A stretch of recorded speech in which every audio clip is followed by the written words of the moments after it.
அஸ்ட்ரோசேகர் YouTube channel நேயர்களுக்கு அபிராமி சேகரின் அன்பான வணக்கங்கள். நம்ம இந்த 2024 ஏப்ரல் மாதம் எப்படிப்பட்ட பொதுவான பலன்கள் நடக்கும் அப்படிங்கிறத தான் பார்க்குறோம். மேசராசியில் பிறந்த உங்களுக்கு இந்த மாதம் உங்களுடைய ராசிநாதன் உங்களுக்கு எல்லாம் தெரியும், செவ்வாய் பகவான்.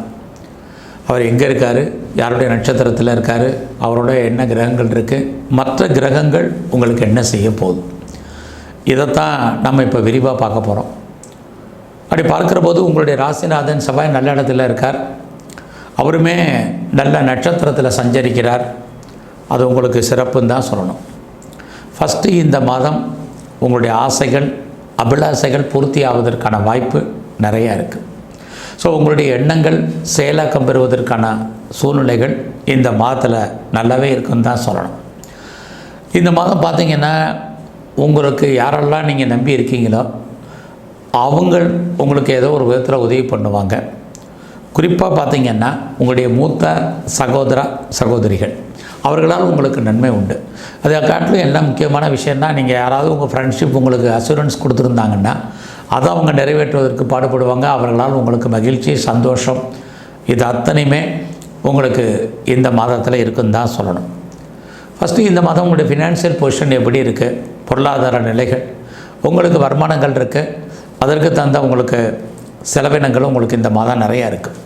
குறிப்பாக உங்களுடைய மனைவிக்காக செலவு பண்ண வேண்டிய காலம் அப்படிங்கிறது ஜாதகத்தில் இருந்துகிட்டே இருக்குது. ஸோ இந்த மாதத்தில் நீங்கள் ஒன்றும் எதில் இன்வெஸ்ட்மெண்ட் பண்ணுங்கள், இல்லைன்னா தேவையில்லாத விரயம் நஷ்டம் வைத்திய செலவுகள் இதெல்லாமே ஃபேஸ் பண்ணுறதுக்கான வாய்ப்பு இந்த மாதத்தில் இருக்குன்னு தான் சொல்லணும். ஏன்னா கோச்சாரத்தில் பார்த்திங்கன்னா உங்களுடைய ராசிக்கு 12ஆம் இடத்துல சுக்கிரன் ராகு புதன்லாம் இருக்கிறாங்க. 12ஆம் இடம் அப்படின்னாலே நமக்கு ஒரு பக்கம் விரயம் நஷ்டம் வைத்திய செலவுகள் அல்லது இன்வெஸ்ட்மெண்ட்டு. உங்களுடைய பொருளாதார சூழ்நிலைகள் இருந்தால் இன்வெஸ்ட்மெண்ட் பண்ணுங்கள், இல்லைன்னா தேவையில்லாத செலவினங்களை அவாய்ட் பண்ணுறதுக்கு பாருங்கள். இந்த மாதம் உங்களுடைய முயற்சிகள் எப்படி இருக்குன்னு பார்க்குறோம். உங்களுடைய முயற்சி ஸ்தானாதிபதி புதன் அவங்க இருக்கிறதுனால ஒரு பக்கம் நன்மை கிடைக்கிற மாதிரி தோற்றம், இன்னொரு பக்கம் சுமாராக இருக்குது. அதனால் பெரிய லெவலில் நீங்கள் எதுவுமே எக்ஸ்பாண்ட் பண்ண வேண்டாம். உங்களுடைய நடைமுறை வாழ்க்கை ரொட்டீன் லைஃப் என்னவோ அதை மாத்திரம் நீங்கள் ஃபாலோ பண்ணால் போதுமானது. புதிய முயற்சிகளில் ஈடுபட்டு பெரிய லெவலில் சக்ஸஸ் பண்ணிடுவோம் அப்படிங்கிற சூழ்நிலை இந்த மாதத்தில் இல்லை. ஸோ நான் அவங்க டிஸ்கரேஜ் பண்ணுறதுக்காக சொல்ல கிரக நிலைகள் நமக்கு ஃபேவரபுளாக இல்லை. ஆகையினால நம்முடைய நடைமுறை வாழ்க்கையை மட்டும் ஃபாலோ பண்ணுங்கள். ஸோ இந்த மாதத்தில் யாரையும் குறிப்பாக சகோதர சகோதரிகள் விஷயத்தில், இளைய சகோதர சகோதரிகள் விஷயத்தில் பொறுமையாகவும் நிதானமாகவும் இருங்க. நெருங்கிய உறவினர்கள் யாராவது இருந்தால் அவர்களுக்காக செலவு பண்ண வேண்டிய சூழ்நிலைகள் அல்லது அவர்கள் நம்மளை விட்டு பிரிஞ்சு போக வேண்டிய ஒரு வாய்ப்பு, ஒரு சந்தர்ப்பம் இந்த மாதத்தில் இருக்குது.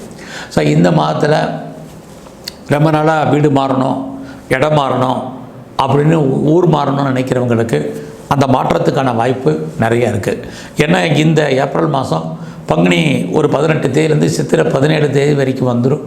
ஆக வீடு மாற்றம், இடமாற்றம், ஊர் மாற்றங்கள் உண்டு. முற்றிலும் புதிய சூழ்நிலைகள், புதிய இடங்களில் நீங்கள் வாழ்க்கை நடத்துவதற்கான வாய்ப்பு இந்த மாதத்தில் உங்களுக்கு நிறைய இருக்குதுன்னு தான் சொல்லணும். அது மட்டும் இல்லை, ரொம்ப நாளாக என்னுடைய ப்ராப்பர்ட்டி சேலாகாமல் இருக்குது, விற்காமல் இருக்குது அப்படிங்கிறவங்களுக்கு உங்களுடைய வீடு விற்பதற்கான வாய்ப்புகள், சந்தர்ப்பங்கள், சூழ்நிலைகள் உண்டு. அது சம்மந்தப்பட்ட பேச்சுவார்த்தைகள், அக்ரிமெண்ட் போடுறதுக்கான சூழ்நிலைகள் இருக்குது. வீட்டுக்கு ரொம்ப நாளாக வாடகைக்கு ஆள் வரல, குடி வர்றதுக்கான ஆள் இல்லை அப்படிங்கிறவங்களுக்கும் இந்த மாதம் ஆட்கள் வருவதற்கான வாய்ப்புகள் நிறையவே உங்களுக்கு இருக்குது. அதுக்கான சூழ்நிலைகளும் உங்களுக்கு இயற்கையாக இந்த மாதத்தில் அமையும். ஸோ இந்த மாதத்தை பொறுத்த வரைக்கும் நீங்கள் எடுக்கக்கூடிய முயற்சிகளில் பொறுமையாகவும் நிதானமாகவும் இருங்க. உற்பத்தி சார்ந்த துறைகளில் நீங்கள் இருந்தீங்கன்னா உங்களோட ப்ரொடக்ஷனை தந்த சேல்ஸ் இருக்குது, பட் ப்ராஃபிட் கம்மி தான். இந்த மாதம் நீங்கள் விவசாயம் சார்ந்த துறைகளில் இருக்கிறவங்களுக்கு விவசாயம் ஓரளவுக்கு பரவாயில்ல. ஸோ இந்த மாதத்தில் உங்களுடைய எஜுகேஷனை பொறுத்த வரைக்கும் பெரிய லெவலில் நீங்கள் கான்சன்ட்ரேட் பண்ணுங்கள்.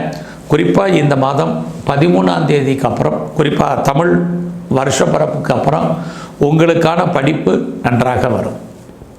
இந்த மாதம் ரொம்ப நாளாக அம்மாவுடைய உடல் ஆரோக்கியத்தில் கவனம் செலுத்திட்டு இருந்தவங்களுக்கு ரிலீஃபு. இந்த மாதம் 13ஆம் தேதி வருஷ பிறப்பு 14ஆம் தேதிக்கு அப்புறம் அம்மாவுடைய உடல் ஆரோக்கியம் நன்கு இருக்கும். அம்மாவால் நன்மைகள் ஏற்படுவதற்கான வாய்ப்பு உங்களுக்கு நிறையவே இருக்குதுன்னு சொல்லலாம். ஸோ இந்த மாதத்தில் நீங்கள் பெரிய லெவலில் ஷேரில் இன்வெஸ்ட்மெண்ட் பண்ணணும் அல்லது ஏதாவது ட்ரேடிங் பண்ணணும் அது மட்டுமல்ல, ஏதாவது மியூச்சுவல் ஃபண்டில் இன்வெஸ்ட்மெண்ட் பண்ணணும்னு நினைக்கிறவங்களுக்கு ஏப்ரல் 14ஆம் தேதிக்கு அப்புறம் அதற்கான வாய்ப்பு சந்தர்ப்பங்கள் இருக்குது. அது மட்டுமல்ல, நான் ஏதாவது லாட்டரி டிக்கெட் வாங்கணும்னு நினைக்கிறேன், ரேஸில் இன்வெஸ்ட்மெண்ட் பண்ணணும்னு நினைக்கிறேன், வேறு ஏதாவது ஸ்பெக்குலேஷனில் இன்வெஸ்ட்மெண்ட் பண்ணணும்னு நினைக்கிறவங்களுக்கெல்லாம் இந்த மாதம் 14க்கு அப்புறம் ஏதாவது ட்ரை பண்ணி பாருங்கள். நார்மல் இன்வெஸ்ட்மெண்ட்டே பண்ணுங்கள், பெரிய ஹியூஜ் இன்வெஸ்ட்மெண்ட் வேண்டாம். ஓரளவுக்கு ரிட்டர்ன்ஸ் கிடைப்பதற்கான வாய்ப்பு இருந்துக்கிட்டே இருக்குது. உங்களுடைய அரசியல் வாழ்க்கை இந்த மாதம் 14ஆம் தேதிக்கு அப்புறம் ஏற்றம் முன்னேற்றம் இருக்குது. அது வரைக்கும் சுமார் உங்களுடைய எதிரிகளால் உங்களுக்கு தேவையில்லாத பிரச்சனைகள் இருந்துக்கிட்டே இருக்கும். நீங்கள் ஏதாவது கலைத்துறையில் இருந்தீங்கன்னா உங்களுக்கு இந்த மாதம் கிரகத்தை பொறுத்த வரைக்கும் சுமாராகவே இருக்குது. பெரிய லெவலில் பாப்புலாரிட்டி பப்ளிசிட்டியும் சுமார். புதுசாக நீங்கள் ஏதாவது சைன் பண்ணாலும் அதுலேயுமே நிறைய ஸ்ட்ரகிள் பிரச்சனை என்பது இருந்துக்கிட்டே இருக்கும். ஸோ இந்த மாதத்தில் உங்களுடைய ப்ரொஃபஷன் எப்படி இருக்குன்னு பார்க்குறோம். உங்களுடைய ப்ரொஃபஷன் எப்படி இருக்குங்கும் போது வேலையில் பெரிய லெவலில் உங்களுக்கு மாற்றம் இருந்துக்கிட்டே இருக்குது. நீங்கள் ஏதாவது ட்ரான்ஸ்ஃபர் எதிர்பார்க்குறீங்க அப்படிங்கிறவங்களுக்கு ட்ரான்ஸ்ஃபர் உண்டு. இன்னர் சேஞ்சஸ் எதிர்பார்க்குறவங்களுக்கு இன்னர் சேஞ்சஸ் ஏற்படுவதற்கான வாய்ப்பு உங்களுடைய ப்ரொஃபஷனில் உங்களுக்கு கண்டிப்பாக இந்த மாதம் இருக்குது. ஸோ இந்த மாதத்தில் நீங்கள் பெரிய லெவலில் இன்க்ரிமெண்ட் எதிர்பார்த்தீங்களோ ப்ரொமோஷன் எதிர்பார்த்தீங்களோ கிடையாது. கிடைப்பதற்கான வாய்ப்புகள் ரொம்ப குறைவு. இந்த மாதம் முழுவதும் உங்களுடைய சர்வீஸில் நீங்கள் பெரிய லெவலில் எஃபர்ட் எடுத்து பண்ணுங்கள். அப்படினால் மட்டும்தான் உங்களுடைய சர்வீஸில் நீங்கள் ஃபுல்ஃபில் பண்ணுறதுக்கான வாய்ப்பு இருக்குது. நீங்கள் எந்த சர்வீஸில் இருந்தாலும் சரி, கவர்மெண்ட்டில் இருந்தாலும் சரி, ப்ரைவேட் செக்டாரில் இருந்தாலும் சரி, ஸோ உங்களுடைய கெரியரில் நீங்கள் பெரிய லெவலில் நீங்கள் எஃபர்ட் எடுத்து பண்ணுறீங்களோ அவ்வளோக்கு அவ்வளோ உங்களுக்கு நல்லது இந்த மாதம். அதனால் பார்க்குற வேலையில் மிக கவனம். ஸோ இந்த மாதம் தேவையில்லாமல் கடன் வாங்காதீங்க. அதனால் ப்ராப்ளம் தான் ஃபேஸ் பண்ண வேண்டிய சூழ்நிலைகள் பின்னாடி இருக்குது. சொந்த பிஸ்னஸை பொறுத்த வரைக்கும் இந்த மாதம் சுமாராக இருக்குது. நீங்கள் ஒருவேளை பார்ட்னர்ஷிப்போடு பிஸ்னஸ் பண்ணிங்கன்னா இந்த மாதம் பார்ட்னர் உங்களை விட்டு பிரிஞ்சு போவதற்கான வாய்ப்புகள் இருக்குது.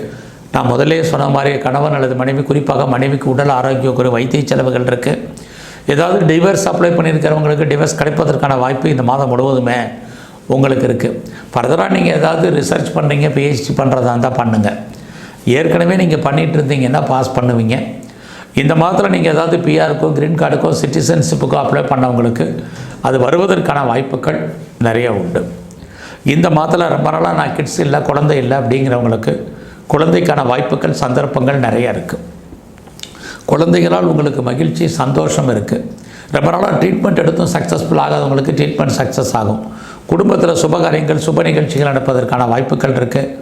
உங்களுக்கு புதுசாக லவ் அஃபேருக்கான பாசிபிலிட்டிஸ் உண்டு. பட் அந்த லவ் சக்ஸஸ் ஆகிற நிறைய ஸ்ட்ரகிள் பிரச்சனைகள் என்பது இருக்குது. இந்த மாதம் முழுவதும் எங்கெல்லாம் சிவாலயங்கள் இருக்கோ அங்கெல்லாம் சிவ தரிசனம் பண்ணுங்கள். எங்கெல்லாம் பெருமாள் கோயில் இருக்கோ அங்கெல்லாம் பெருமாளை வழிபாடுங்க. குறிப்பாக முழுமுதற் கடவுளாக விநாயகரை தரிசனம் பண்ணிட்டு வாங்க. நல்லதொரு மாற்றம் முன்னேற்றம் அமையும். நன்றி, வணக்கம்.